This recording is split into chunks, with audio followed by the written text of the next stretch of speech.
오늘 십계명 10번째 마지막 시간 하이델베르그 요리문답의 내용이죠. 출애굽기 20장 17절 그리고 갈라디아서 5장 24절에서 26절의 말씀을 가지고 탐욕을 거룩한 열정으로 라는 제목으로 함께 말씀을 나누고자 합니다. 자, 오늘 새해를 맞이한 지 20일이 넘었죠. 21일입니다. 새해 여러 일들이 일어나서 참 많은 시간이 지난 것 같습니다. 세계 곳곳에 크고 작은 전쟁이 계속되고 있다는 뉴스를 듣습니다. 경제는 살아나기를 바라는 마음과 달리 불안한 중동의 사태 그리고 고물가로 인하여 참 장기간의 국내적인 침체를 겪고 있습니다. 얼마 전에 이제 재래시장을 가봤는데 설날 대목을 앞두고 있죠. 설날 대목을 앞두고 있는데도 시장 분위기 너무나 썰렁했습니다. 이러다 보니 곳곳에서 국민의 불만이 커지고 있습니다. 젊은 사람들은 젊은 사람대로 또 기성세대는 기성세대대로 참 불만의 목소리가 커지고 있음을 봅니다. 이런 부정적인 마음 그리고 목소리는 이번 총선에 참 여러 가지 작용할 것이라고 언론은 언급들을 합니다. 정부가 해야 할 일, 국민이 평안하고 행복을 누리도록 이끌어야 되겠죠. 만약 일부만을 위한 국가정책이라면 대부분의 국민들은 불만의 목소리를 더 크게 낼 수밖에 없을 것입니다. 자, 그렇다면 이런 사회적인 분위기 속에 우리 성도들은 어떤 마음을 품어야 될까요? 물론 우리도 대한민국 국민이기에 국가가 바른 방향으로 세워지도록 우리는 국민적 역할을 감당해야 됩니다. 그 가운데 국민의 주권도 바르게 행해야 되고 또 때로는 적극적으로 목소리를 낼 수도 있는 그런 우리들의 위치입니다. 자, 그러나 이와는 별개로 우리는 주 하나님의 시민임을, 하나님의 백성임을 우리는 잊지 말아야 되겠죠. 하나님의 백성으로 살아가며 가장 기본이 되는 삶의 법, 바로 십계명입니다. 우리는 이 십계명에 담겨있는 의미를 살핌으로 여러 가치관이 혼동되어 있는 이 땅 가운데 하늘 시민답게 살 수 있습니다. 오늘은 십계명의 마지막 시간입니다. 10번째 계명, 탐심에 관한 계명입니다. 나머지 9계명도 중요하지만 특히 이 10번째 계명, 우리가 놓치기 쉬운 하나님의 백성의 법입니다. 만약 10번째 계명의 의미를 잘 살피지 못한다면 우리는 온전한 하나님으로 살아갈 수가 없습니다. 자, 10번째 계명의 의미가 무엇인지 살펴보므로 복잡하고 또 만족스럽지 못한 이 땅 가운데서 온전한 그리스도인으로 살아갈 수 있는 그 법을, 그 길을 발견하는 이 시간 되시기를 간절히 기도합니다. 자, 먼저 십계명 마지막 계명이죠. 10번째 계명을 다시 한번 읽어봅시다. 출애굽기 20장 17절입니다. 내 이웃의 집을 탐내지 말라. 내 이웃의 아내나 그의 남종이나 그의 여종이나 그의 소나 그의 낙이나 무릇 내 이웃의 소유를 탐내지 말라. 자, 이 10번째 계명, 다른 9가지 계명과 다른 점이 무엇입니까? 무엇이라고 생각하세요? 그렇죠. 내용이 깁니다. 다른 계명들은 뭐뭐 해라, 뭐뭐 하지 말라, 아주 짤막한 한 구절 정도, 이렇게 한 단락 정도입니다. 그거와는 달리 참 내용이 길죠. 그리고 또 다른 점이 있습니다. 다른 것들은 확실한 행동에 관한 계명입니다. 그것과는 달리 10번째 계명은 바로 마음의 문제를 다루고 있습니다. 자, 다른 계명 생각나는 거 있습니까? 너는 나 외에는 다른 신들을 내게 두지 말라. 내 부모를 공경하라. 지난주에 살펴본 내 이웃에 대하여 거짓 증거하지 말라. 이렇듯 다른 계명들은 어떤 행동에 대한 말씀이었습니다. 그런데 이 10번째 계명은 어떻습니까? 탐내지 말라. 마음에 초점을 두고 있습니다. 즉 10번째 계명은 마음의 죄를 말씀하고 있다는 것이죠. 그러기에 이 10번째 계명이 중요하다는 것입니다. 우리들은 일반적으로 죄라고 하면 나쁜 행동이 죄라고 생각합니다. 나쁜 생각에 대해서 심각하게 우리는 받아들이지 않죠. 예를 든다면 남의 것을 훔치는 것 당연히 죄라고 생각합니다. 그러나 남의 것에 대한 탐심을 품는 것, 그건 말할 것도 없고 남의 것을 수단과 방법을 가지지 않고 뺏어야겠다는 생각을 품었다고 해서 그것을 죄로 생각하지 않는 경향들이 많습니다.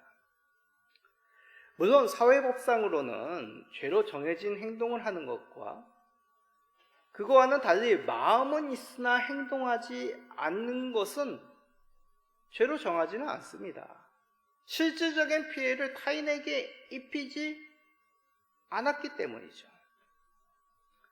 그러기에 성경에서 말하는 탐욕과 같은 마음의 죄를 죄로 말하는 것은 지나치다고 생각하는 경향들이 많습니다. 아니, 죄된 생각조차 안 하는 사람이 세상에 어디 있습니까? 그런 식이라면 모든 사람이 죄인이게요. 그렇게 반문하시는 분들이 많다는 것이죠. 자, 그러면 하나씩 이런 질문에 대해서 우리가 생각해 봅시다. 죄란 무엇일까요? 우리 성경에는 죄가 무엇이라고 생각하십니까? 하지만 않으면 죄가 되지 않는 것일까요? 성경에서 죄란 하나님이 정하신 것, 하나님이 뜻하시고 품으신 그 의도에서 벗어나는 것이 바로 죄라고 말씀합니다. 자, 우리를 한번 생각해 봅시다. 하나님이 우리를 창조하실 때 어떠한 의도로 창조하셨습니까?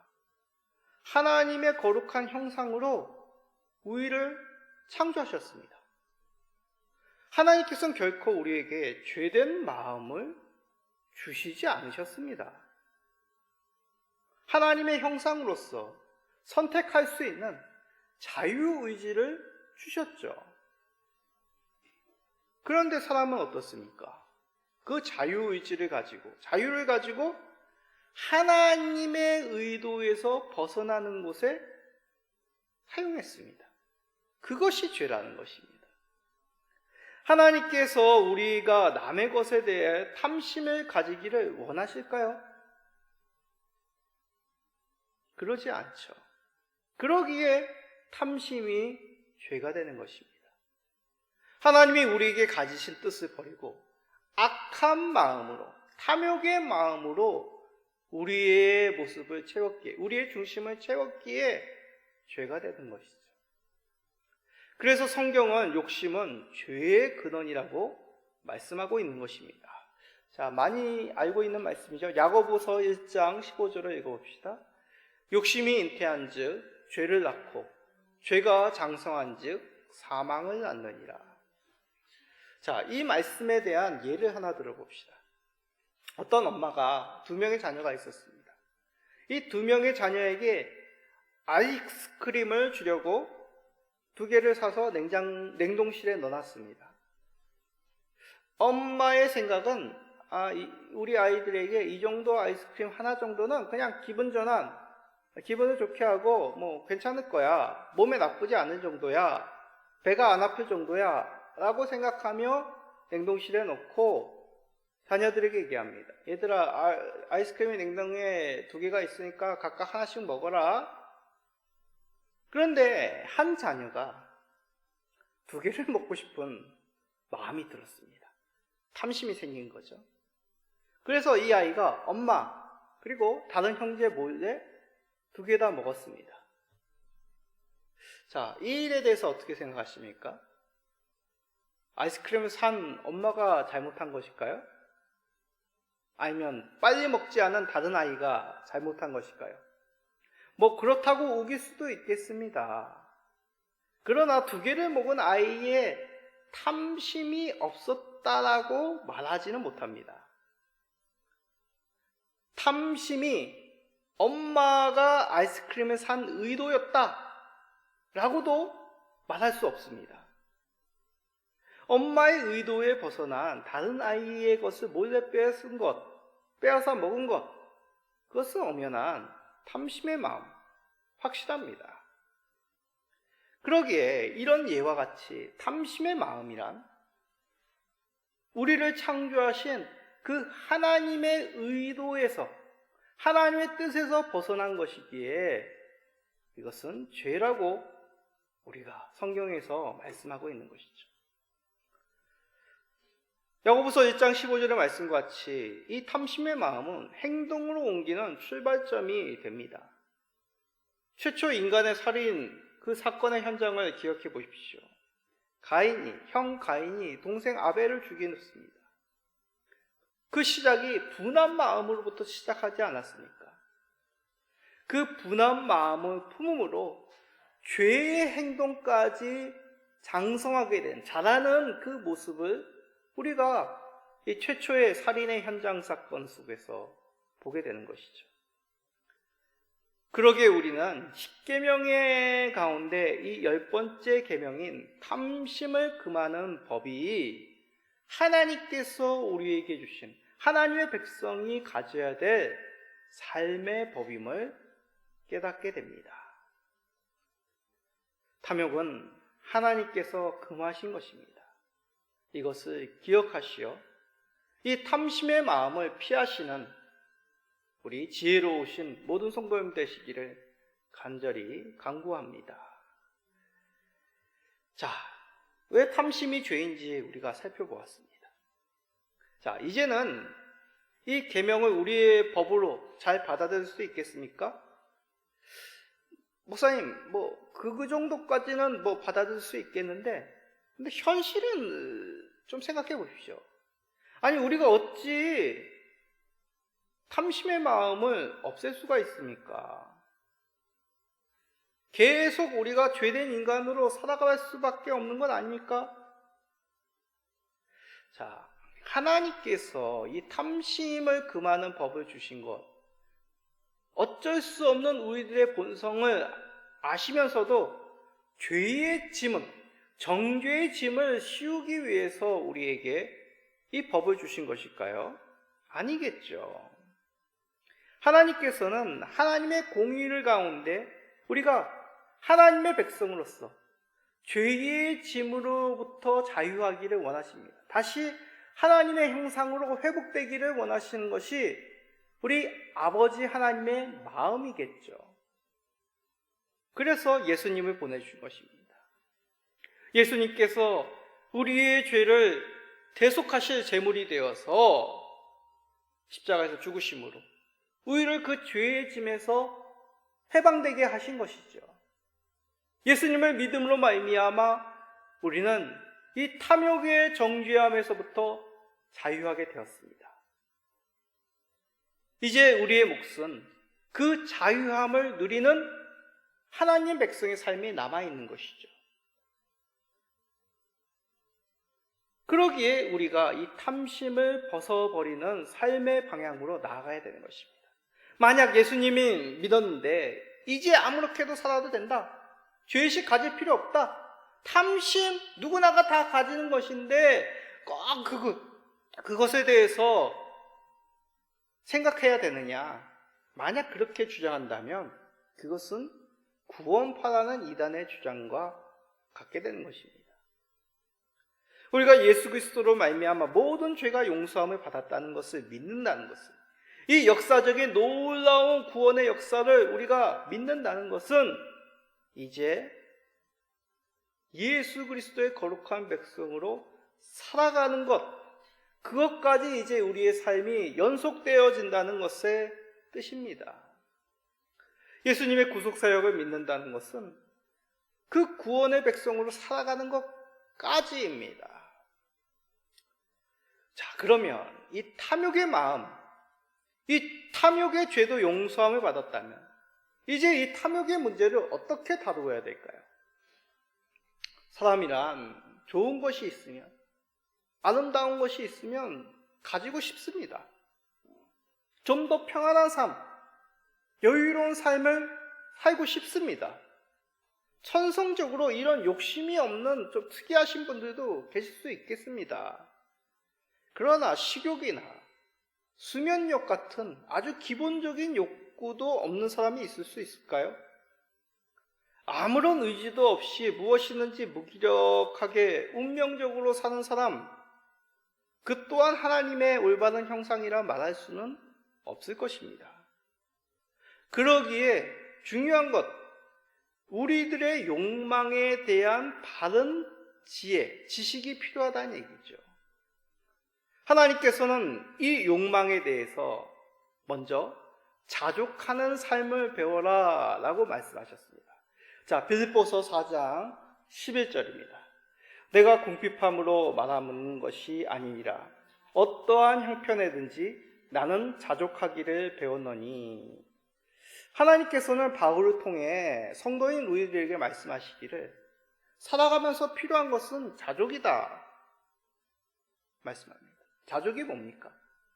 성경에서 말하는 자족이란 어떤 상황 속에서 우리가 부하든지 궁핍하든지 어떠한 상황 속에서 원망에 찬 불만족이 아니라 만족하는 삶을 살아가는 것, 이것이 자족이다라고 그렇게 말씀합니다. 다시 말합니다. 사람이 욕망이 없을 수는 없습니다. 그러나 욕망을 제어해야 한다는 얘기죠. 어떻게 해요? 나에게 맞는 정도, 나에게 필요한 정도, 주변의 상황에 대해서 불만하기보다 감사하며 충분하다고 인정할 수 있는 그 자세, 그것이 바로 자족이라고 말씀하는 것이죠. 아니, 목사님, 사람은 자신의 환경이나 목표를 개선하기 위해서 노력하는 존재들 아닙니까? 늘 만족하고 불만이 없다면 어찌 사람이 개선의 행동을 할 수 있겠습니까? 어떻게 의지를 가지고 살아갈 수 있겠습니까? 그렇게 말하시는 분도 계실 것입니다. 예를 들며 말하죠. 어떤 아이가 100점 만점 국어 점수 가운데 30점 이상은 넘지 않습니다. 제 얘기 아닙니다.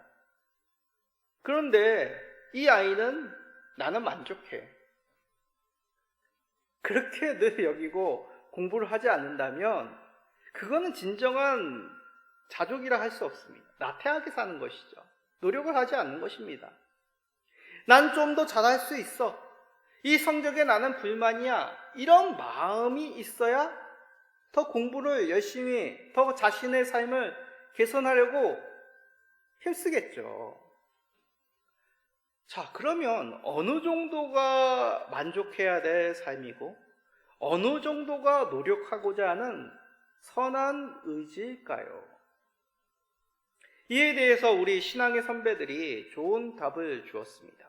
웨스트민스터 대요리문답 147문 10번째 계명에서 요구하시는 의무가 무엇인가요? 라는 이 질문 가운데 필요적절한 대답을 우리에게 들려줍니다. 한번 읽어볼까요? 우리 이웃에 대한 우리의 모든 내면적 움직임과 감정이 그에게 속한 재화를 돌아보고 증진시킬 정도로 우리들 자신의 조건에 온전히 만족하고 우리 영혼을 비롯한 우리의 모든 존재가 우리 이웃에 대해서 자비로운 틀을 가지는 것입니다.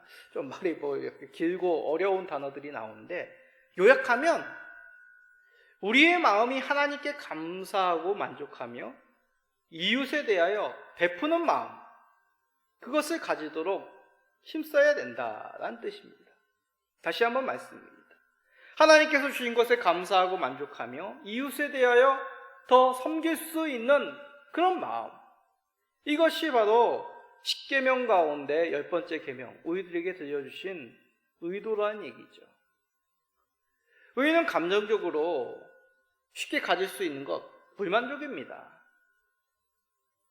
그러나 세상의 불만족은 환경이나 여러 가지 것에 대한 불만입니다.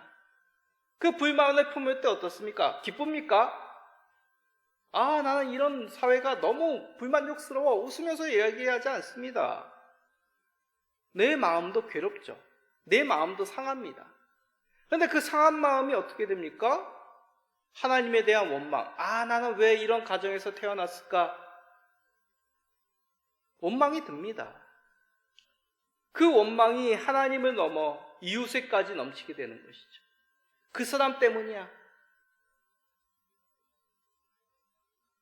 폭력적인 언어, 행동으로까지 번집니다.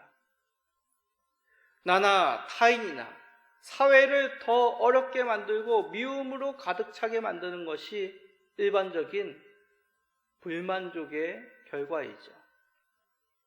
이 죄된 불만에서 벗어나 선한 마음, 자비의 마음으로 인도하는 것, 그 계명이 바로 이 10번째 계명을 주신 목적이란 얘기죠. 그러기에 이 10번째 계명은 하이데베르그 요리문답 113문에 밝히는 것 같이 죄를 미워하고 옳은 것을 기뻐하는 계명입니다. 자, 한번 113문에 대한 답을 읽어봅시다. 하나님의 계명 어느 하나에라도 어긋나는 지극히 작은 욕망이나 생각을 조금도 마음에 품지 않는 것이고 언제든지 우리의 마음을 다하여 모든 죄를 미워하고 모든 의를 좋아하는 것입니다. 자, 자족하는 마음이란 결코 운명이나 게으르게 살라는 그런 명령이 아닙니다. 오히려 불만족스럽게 여겨지는 것을 밝고 선한 곳으로 이끌어가는 하나님이 주신 법이란 얘기죠. 지혜입니다. 탐욕의 마음을 자족의 마음으로 바꾼다면 우리는 나 자신뿐만 아니라 이웃까지도 하나님의 선하신 형상으로 회복하는데 우리의 삶을 드릴 수가 있습니다. 그리하여 이웃에까지 자족의 선한 열매를 맺을 수 있도록 우리는 섬기며 베푸는 삶을 살아가게 되는 것이죠.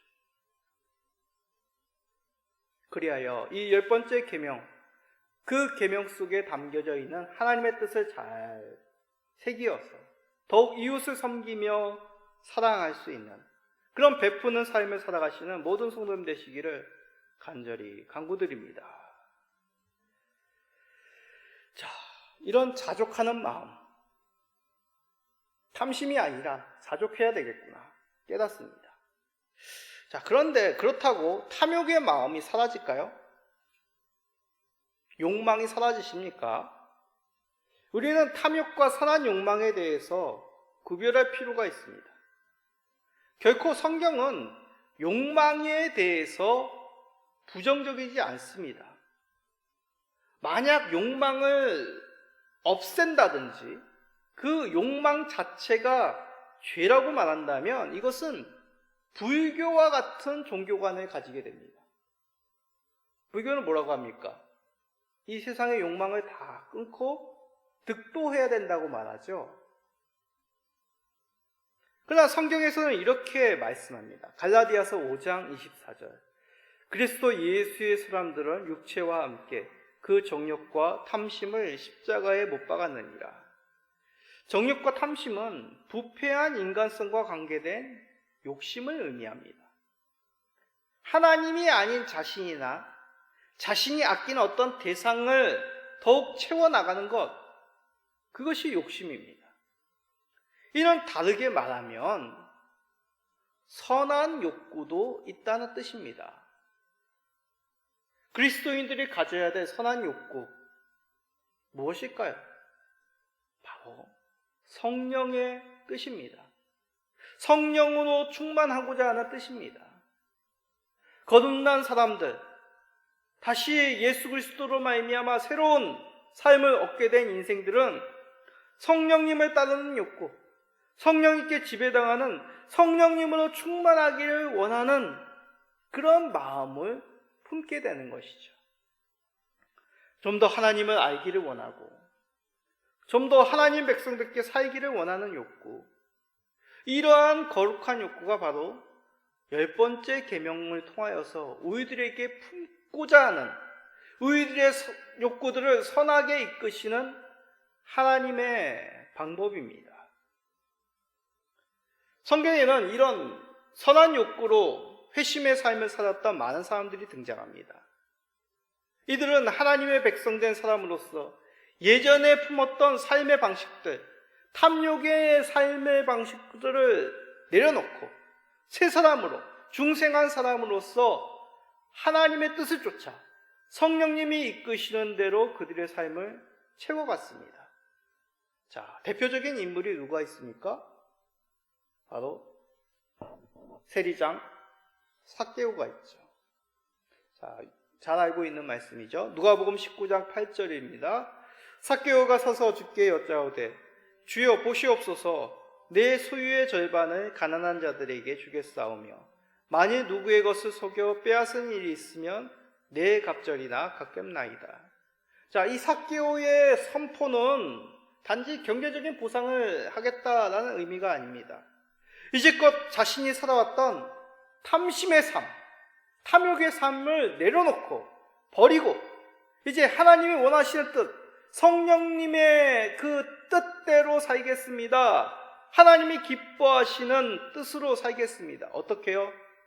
자신의 것을 이웃들에게 나눔으로, 베품으로, 섬김으로 그 열정을 하나님의 기뻐하시는 일들로, 이웃을 섬기는 일에 사용하겠다라고 선포하는 것이죠. 삭개오의 고백 속에 예수님께서는 이 집에 구원이 임하였다라고 증거해 주셨습니다. 구원의 삶이란 이렇듯 하나님의 법을 즐겨 행하는 그 거룩한 욕망으로 그의 인생이 새롭게 빚어져 가는 것을 뜻하는 것이죠. 우리는 어떻습니까? 구원 얻은 삶, 예수님을 믿는 삶은 이렇듯 벗어버릴 것, 이제 그것을 우리가 따르지 않을 거야, 미워할 것을 미워하고 이제 나는 이것을 행할 거야, 이것만을 내가 삶의 방향으로 정할 거야, 사랑할 것을 사랑하는 삶입니다. 이것은 탐욕을 물리치고 성령님의 뜻대로, 성령님의 욕구대로 자족하며 섬기며 살아가는 것, 이것이 바로 우리들이 가져야 될 구체적인 시급한 삶의 모습인 것이죠.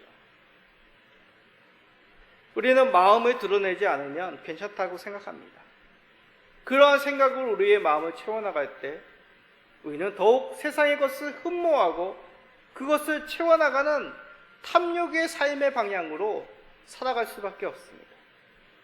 때로는 세상의 정의라는 이름을 붙여가며 불만을 쏟아내지만 그것으로 인하여 우리는 더 행복하고 즐거운 삶을 살아갈 수 없음을 날마다 절절히 깨닫습니다. 새해라고 뭐 다르겠습니까? 여러 일들로 우리의 마음이 불편한 것이 사실입니다. 그 불만족스러운 삶을 바꾸어 하나님이 기뻐하시는 삶으로 변화시키고자 하는 그러한 뜻들을 우리에게 혹시 주셨다라고 생각하지 않으십니까?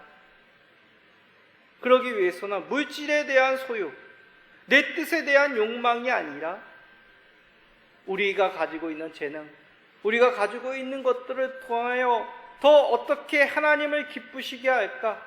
하나님의 뜻하신 바대로 이 세상 만물들을 하나님의 선하신 뜻 가운데 회복시킬 수 있을까라는 거룩한 열정으로 승화시킬 때 우리는 더욱 우리의 삶이 기쁨과 즐거움과 만족함으로 가득 채울 수 있음을 깨달아야 되겠습니다.